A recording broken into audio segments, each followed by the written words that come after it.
مولانا یہ ارشاد فرمائیے کہ حضرت یونس علیہ السلام کی دعا ہے لا الہ الا انت سبحانک انی کنت من الظالمین. جی تو سر ایک تو اس کا تھوڑا سا پس منظر ارشاد فرمائیے، اور پھر یہ فرمائیں کہ یہ دعا کس کس کام کے لیے مجرب ہے، ہمیں کب کب کرنی چاہیے سر؟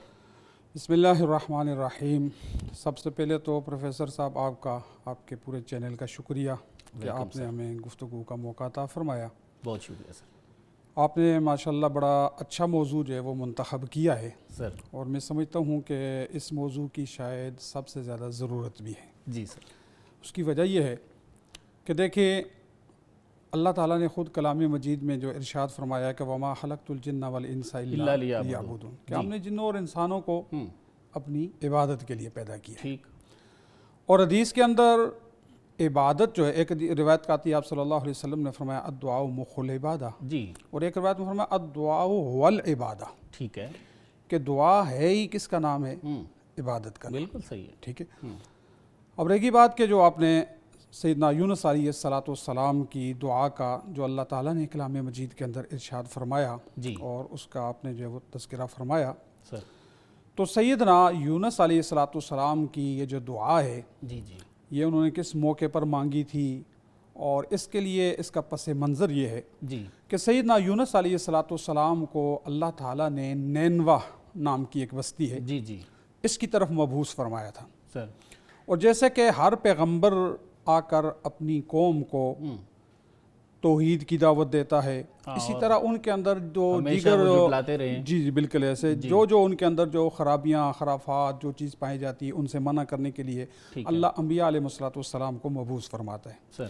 تو سیدنا یونس علیہ السلام نے بھی آ کر اپنی قوم کو اسی بات کی توحید کی، اور جو ان کے اندر خرافات جو چیزیں ان کے اندر اللہ کی نافرمانیاں پائی جاتی تھی جی ان سے منع اور ان کی جو ہے وہ تبلیغ جب فرمائی، سر. تو جیسے ہر پیغمبر کے ساتھ یہی ہوتا رہا کہ اکثر لوگ انبیاء علیہ السلام کی بات کا انکار کرنے والے، تکذیب کرنے والے، ایسے ہی.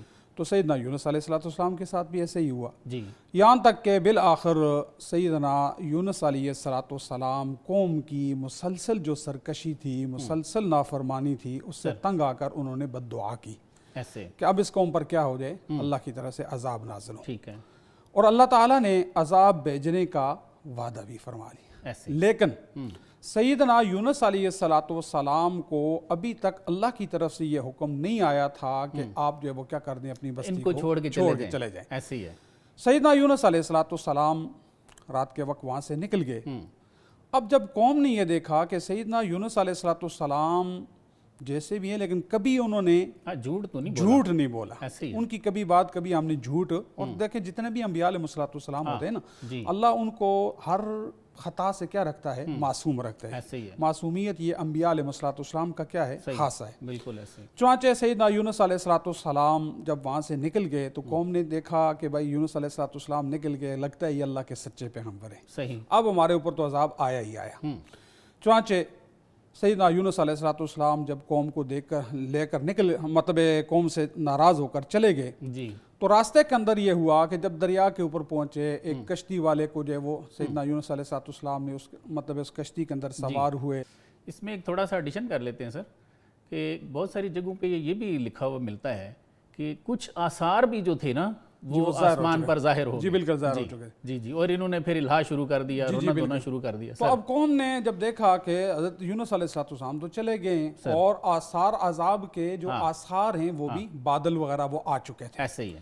تو اب قوم سمجھ گئی کہ اب اللہ کا عذاب آئے گا. یہ سارے کے سارے جو ہے وہ ایک میدان کے اندر نکلے، حتیٰ کہ اپنے حدیث کے اندر یہاں تک آتا ہے کہ اپنے جو مال مویشی تھا نا وہ اس بھی کو بھی لے کر جو ہے وہ، اور انہوں نے آہوزاری کر دی، الگ ہو کے، جی مائیں بچوں سے الگ ہو گئی، اور انہوں نے اللہ تعالیٰ سے جو ہے وہ سچی توبہ کی، آہوزاری کی، اور اللہ نے ان کی اس توبہ کو قبول فرما لیا، اور اللہ نے جو آیا ہوا عذاب تھا وہ کیا کر دیا؟ ان سے ٹال دیا. سر شاید یہ واحد قوم ہے کہ جس پہ عذاب آ کے اس طرح واپس لوٹا. جی بالکل، یعنی کہ عذاب بالکل آنے ہی والا تھا، اس کے آثار تک نمودار ہو چکے تھے، لیکن اللہ تعالیٰ نے ان کی جو ہے وہ مطلب ہے کہ توبہ کو قبول فرما لیا. بالکل. اور اس کی بھی کئی وجوہات لکھی ہیں مفسرین کرام نے. ان میں سے ایک یہ بھی ہے کہ چونکہ انہوں نے اللہ سے اس درجے میں آہوزاری کی، اس طرح اللہ کو جو ہے وہ مطلب پکارا کہ اللہ تعالیٰ نے ان کی اس آہوزاری اور اس پکار کے اوپر جو ہے وہ لبیک کہتے ہوئے اللہ نے اپنا آیا ہوا عذاب ان سے کیا کر لیا، ٹال دیا۔ بالکل ایسے ادھر یونس علیہ السلام جب اس کشتی کے اندر سوار ہو گئے، بالکل،